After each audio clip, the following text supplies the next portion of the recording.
Olá, meus irmãos e amigos, tudo bem?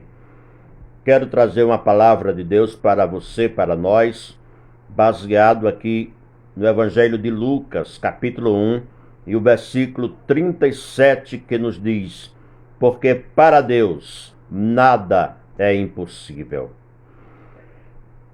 Dizer para você que, ao citar este versículo, deve-se ter cuidado para não isolar ele do seu contexto. Isso porque, quando o anjo Gabriel, o anjo correio de Deus, ele falou estas palavras para Maria, ele estava narrando o fato de que Isabel, a sua prima, já sendo idosa, avançada em idade, mesmo assim foi contemplada pelo Senhor. Deus fez ela conceber, ela engravidou, e então veio a ter o milagre. E era considerada por todos da sua comunidade como uma mulher estéril. E então ele fala para Maria: porque para Deus nada é impossível.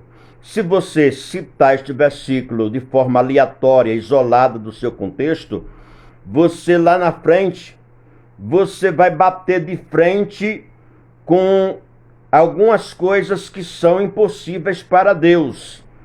Pelo menos duas coisas há impossível para Deus.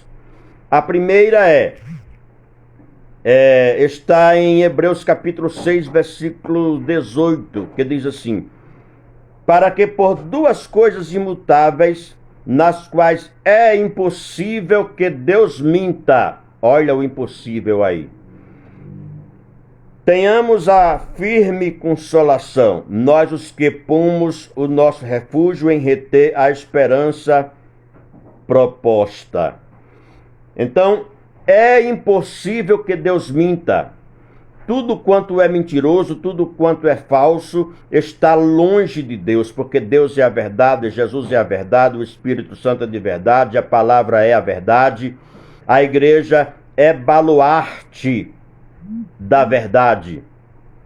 Então, está na sua essência, está no seu caráter, no seu bom caráter, a verdade. Tudo que se relaciona com a verdade, então, faz parte de Deus. Mas aquilo que se relaciona com a mentira não faz parte de Deus. É impossível que Deus minta. Outra coisa bem semelhante, claro, está em 2 Timóteo capítulo 2, versículo 13. Falando do Senhor Jesus, disse aqui a palavra, disse Paulo aqui pelo Espírito Santo: se formos infiéis, ele permanece fiel, não pode negar-se a si mesmo. Ele não pode negar todas as promessas que ele fez, ele não pode voltar, retirá-la, voltar atrás, porque ele é fiel. Se ele, por exemplo, prometeu assim: pedi e dá-se-vos-á, buscais e encontrareis, batei e abre-se-vos-á, porque aquele que pede recebe, o que busca encontra, o que bate se abre. Mateus capítulo 7, versículos 7 e 8. Então, vai acontecer porque ele tem que honrar a sua palavra, ele é fiel, faz parte da sua essência, a fidelidade. Ele não pode negar os seus atributos: onipotência, onisciência, onipresença, eternidade, imutabilidade, criação. Ele não pode negar. Ele é fiel. Existe uma porção de outras coisas que ele também não faz, como, por exemplo, ele não salva quem nega ao seu filho Jesus. Veja isso.